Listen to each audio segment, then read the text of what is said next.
जय प्रभु यीशु आप सर्वने आ दैनिक वचन में आप सर्वનું સ્વાગત છે। હું પ્રભુ ઈશુનો આભાર માનું છું આ સમયને માટે અને સાથે સાથે WCDCના મીડિયા ટીમને માટે પણ હું આભાર માનું છું કે પ્રભુનું વચન તમારી સાથે મનન કરવાને મને અવસર આપ્યો છે તેના માટે। આવો આપણે આપણી આંખોને બંધ કરીએ અને એક નાની પ્રાર્થના કરીએ। મહાન સામર્થ્ય અમારા પરાક્રમી પ્રભુ, અમે તમારો આભાર માનીએ છીએ આજના દિવસને માટે, આજની આ સવારને માટે।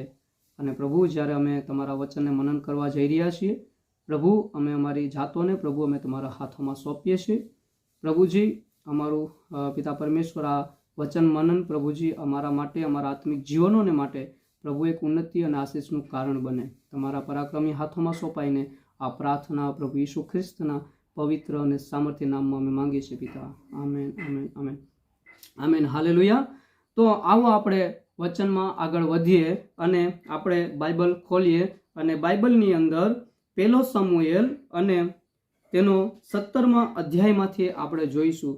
અને આજનો અમારો આ વિષય છે કે વિપરીત પરિસ્થિતિઓ અને ખરાબ પરિસ્થિતિઓ પર કેવી રીતે આપણે પ્રભુના પરાક્રમ દ્વારા આપણે એના ઉપર આપણે વિજય પ્રાપ્ત કરી શકીએ છીએ। હાલેલુયા।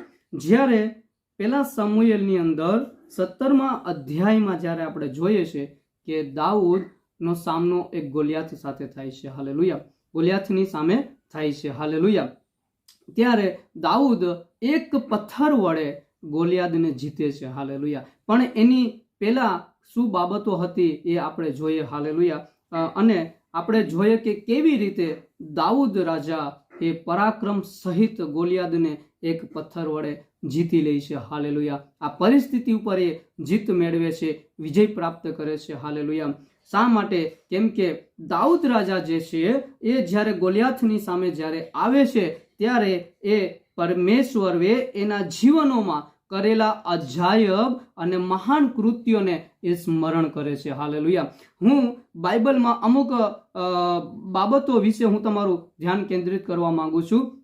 બાઇબલની અંદર એવા ઘણા ઘણી એવી બાબતો છે, એવા ઘણા છે કે આપણે ત્યાં લોકોને જોઈ શકીએ છીએ કે લોકોને પોતાના વિશ્વાસને પ્રગટ કરવાની જરૂર હતી, પ્રભુના પરાક્રમી કામને પ્રગટ કરવાની જરૂર હતી, પણ તેઓ એ કરી ના શક્યા અને એનું પરિણામ એને શું ભોગવવું પડ્યું। હાલેલુયા। તો આપણે જોઈએ સૌથી પહેલા જ્યારે પિતર જે છે એ પિતર અને જ્યારે પ્રભુ ઈસુ જ્યારે મુલાકાત થાય છે, પ્રભુ ઈસુ જ્યારે એની સાથે મુલાકાત કરે છે, પ્રભુ ઈસુ જ્યારે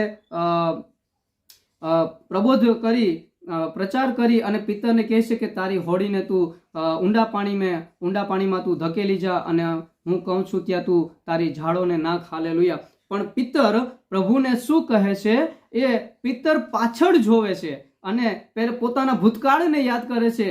જે સવારે પ્રભુ ઈસુ એને કહે છે કે હું કહું છું એ પ્રમાણે તું કર એટલે તું મોટો માછલીઓનો જથ્થો તું પકડીશ, પણ એ શું કહે છે કે પ્રભુ ગઈકાલે રાત્રે આખી રાત અમે મહેનત કરી પણ કંઈ જ હાથમાં આવ્યું નથી। એક નિરાશાને પ્રગટ કરે છે, એક નકારાત્મક બાબત તે બોલે છે। હાલેલુયા। પણ આપણા પ્રભુ મહાન છે। હાલેલુયા। અને પિતરને કહે છે કે હું કહું છું એટલે, અને પિતર જ્યારે પ્રભુનું કહ્યું માને છે કે મોટો માછલીનો જથ્થો એ પકડે છે। હાલેલુયા।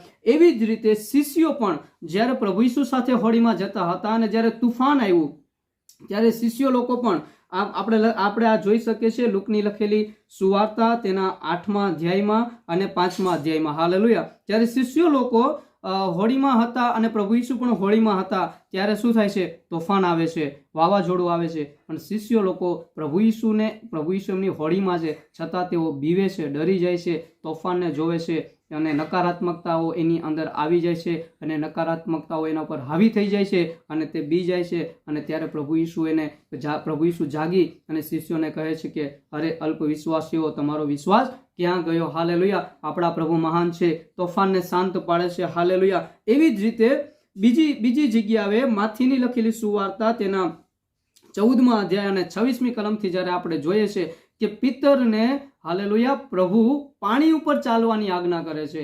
કેમ કે પિતરને બીજા શિષ્ય લોકો જ્યાં હોડીની અંદર દરિયાની અંદર હતા ત્યારે પ્રભુ પાણી ઉપર ચાલી અને એમની પાસે જાય છે પણ પિતર પ્રભુને કહે છે કે જો પ્રભુ એ તું છે તો મને પણ આજ્ઞા કર કે હું પણ તારે સમાન પાણી ઉપર ચાલું. અને પ્રભુ જ્યારે એને આજ્ઞા કરી ત્યારે પિતરને સમંદર ઉપર અધિકાર મળે છે. એ પ્રભુને સમાન એ પાણી ઉપર ચાલે છે. એ પરાક્રમ સહિત એ પાણી ઉપર ચાલ્યો અને જ્યારે પ્રભુ પાસે પાણી ઉપર ચાલી પૂરા અધિકાર સાથે આવતો હતો, પણ જ્યારે આસપાસમાં જોવે છે, વાતાવરણને જોવે છે, એના ઉપર પણ નકારાત્મક બાબતો હાવી થઈ જાય છે અને તે જ સમયે એ સમંદરમાં ડૂબી છે. પણ આપણા પ્રભુ મહાન છે, એનો પણ હાથ પકડી અને એને પણ બચાવે છે. હાલેલુયા. અને એવી જ રીતે માર્થા અને મરિયમ નો પણ આપણે એના વિશે પણ આપણે જોઈ શકીએ છીએ. હું આ બધી કલમો વાંચતો નથી કેમ કે ઘણો સમય કલમો બધી વાંચીશું તો સમય જતો રહેશે. પણ જ્યારે માર્થા અને મરિયમ નો જે ભાઈ હતો લાજરસ જ્યારે મરણ પામે છે અને પ્રભુ ઈસુ ત્યાં હતા નહીં, અને પ્રભુ ઈસુ જ્યારે આવે છે અને પ્રભુ ઈસુ માર્થા અને મરિયમને કહે છે કે મને તેની પાસે લઈ જાઓ, અને પ્રભુ કહે છે એ જીવતો થશે. પણ માર્થા અને મરિયમ કહે છે કે પ્રભુ એ તો હવે એ તો મરી ગયો છે ને 4 દિવસ થઈ ગયા છે ને તે ગંધાતું હશે. હાલેલુયા. એવી રીતે માર્થા અને મરિયમ એને જવાબ આપે છે. હાલેલુયા. તે સમય પણ માર્થા અને મરિયમને એ સમય હતો કે પ્રભુના પરાક્રમી કામોને યાદ કરે, સ્મરણ કરે, વિશ્વાસ કરે. હાલેલુયા. અને પ્રભુનું મોટું કામ છે. પણ આપણા પ્રભુ મહાન છે. હાલેલુયા. એમને હાલેલુયા એ લાજરસને જીવતો કરે છે. પ્રભુ ઈસુ લાજરસને જીવતા કરે છે. હાલેલુયા. આ ઘણી બધી અમુક ઘટનાઓ છે અને ખાસ મુખ્ય ઘટનાઓ હું તમને કહેવા માંગુ છું. જ્યારે ઇઝરાયેલી લોકો ગુલામના દેશમાં હતા, મિશનની અંદર હતા, જ્યારે પ્રભુ મૂસાને પસંદ કરે છે ઇઝરાયેલી લોકોને ગુલામીમાંથી છોડાવવાને માટે, અને પૂરા પરાક્રમ સહિત પ્રભુ ઇઝરાયેલી લોકોને મિસરમાંથી છોડાવે છે. મોટા પરાક્રમો કામ ત્યાં દરેક લોકો જોવે છે. મિસરનો રાજા અને ઇઝરાયેલી લોકો દરેક લોકો જોવે છે કે પરમેશ્વરે કેટલા અદ્ભુત અને મહાન કામ કર્યા. પણ શું થાય છે જ્યારે ઇઝરાયેલી લોકો મિસરના દેશમાંથી જ્યારે કનાન દેશમાં જવા નીકળે છે ત્યારે શું થાય છે વચ્ચે તે લોકો અમુક પરિસ્થિતિઓને જોઈને નકારાત્મકતાઓ એના ઉપર હાવી થઈ જાય છે અને તે પ્રભુની વિરુદ્ધ કચકચ કરવા લાગે છે. જ્યારે ઇઝરાયેલી લોકો લાલ સમુદ્ર પાસે આવ્યા અને પાછળ એમની પાસે જ્યારે ફેરોનની સેના હતી, તે ફેરોનની સેનાને જોઈ અને પ્રભુ પાસે કચકચ કરવા લાગે છે. મૂસાને તે દોષ દેવા લાગે છે. હાલેલુયા. કે અમે ત્યાં મિસરમાં જ અમે મરી ગયા હોત તો સારું હતું. પણ આપણા પ્રભુ મહાન છે. એ લાલ સમંદરમાંથી પણ ઇઝરાયેલી લોકોને રસ્તો આપ્યો નીકળવાનો, બચવાને માટે. હાલેલુયા. અને એ જ સમંદરની અંદર ફારોનને એમની સેના સહિત પ્રભુએ નાશ કરી નાખ્યો. હાલેલુયા. આગળ જ્યારે તેઓ જાવે છે ત્યારે તેઓ પાણીને માટે, ભોજનને માટે કચકચ કરે છે. હાલેલુયા. કેટલું એક અદ્ભુત બાબત ત્યાં જોવા મળે છે. ફાયરોન રાજા પોતાની સેનાની સાથે સમંદરમાં ડૂબી મર્યો છે, પણ ઇઝરાયેલી લોકો ખરાબ પરિસ્થિતિને જોઈ અને પ્રભુની વિરુદ્ધ કચકચ કરવા માંગે છે. શું કહે છે કે અમે મિસર દેશની અંદર જ અમે મરી ગયા હોત તો સારું હતું. તેઓ છૂટી ગયા છે ગુલામીગીરીમાંથી. એમના ઉપર જે શાસન કરવા વાળો જે વ્યક્તિ હતો એ પણ મરી ગયો છે, તો પણ આ લોકો એમના ગુલામીને સ્મરણ કરે છે. પ્રભુએ એમના જીવનોમાં કરેલા આશ્ચર્ય અદ્ભુત કામોને તે ભૂલી જાય છે અને નકારાત્મક બાબતો તે બોલે છે. હાલેલુયા. અને ત્યારે પણ પરમેશ્વર એના માટે ભોજનનો પ્રયત્ન કરે છે, ભોજનનો બંદોબસ્ત કરે છે, પાણીની સુવિધા કરી આપે છે. આપણા પ્રભુ મહાન છે. હાલેલુયા. જ્યારે પણ હાલેલુયા આ બાબતો આપણે સાંભળી, આપણે જોઈ, આપણે એના પરથી અનુમાન લગાવી શકીએ છીએ. જ્યારે લોકોને વિશ્વાસ પ્રગટ કરવાની જરૂર હતી, નકારાત્મક બાબતો ઉપર તેઓને ધ્યાન નહોતું દેવાનું. હાલેલુયા. પ્રભુના પરાક્રમી કામોને યાદ કરવાના હતા, તેઓ યાદ નથી કરી શકતા. હાલેલુયા. પણ જ્યારે દાઉદના કેસમાં, જ્યારે દાઉદ વિશે આપણે સાંભળીએ છીએ, આપણે વાંચીએ છીએ તો લખેલું છે જ્યારે ગોલિયાતની સામે આવ્યો ત્યારે એ પરમેશ્વરના પરાક્રમી કામોને યાદ કરે છે. અને આપણે જોઈએ, અને એવું નથી કે દાઉદ પાસે નકારાત્મક બાબતો નહોતી કે નકારાત્મક બાબતો એના પર હાવી થાય એવું નહોતું, એવું હતું. દાઉદને જ્યારે ગોલિયાતની સામે સામનો કરે છે એ પહેલા દાઉદની પાસે પણ અમુક એવી દાઉદની સાથે પણ એવી ઘટનાઓ ઘટી હતી કે તે નિરાશ થઈ શકે, તે નકારાત્મક બાબતો તેના ઉપર હાવી થઈ શકે.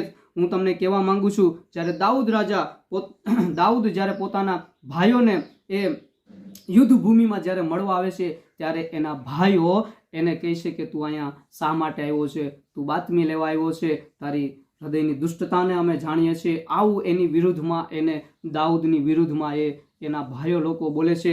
એટલું જ નહીં, જ્યારે ગોલિયાદને જ્યારે મારવા માટે જ્યારે દાઉદ સાઉલની પાસે જાય છે તો સાઉલ પણ એને કહે છે 17મા અધ્યાયમાં અને તે 33મી કલમમાં સાઉલ પણ એને કહે છે.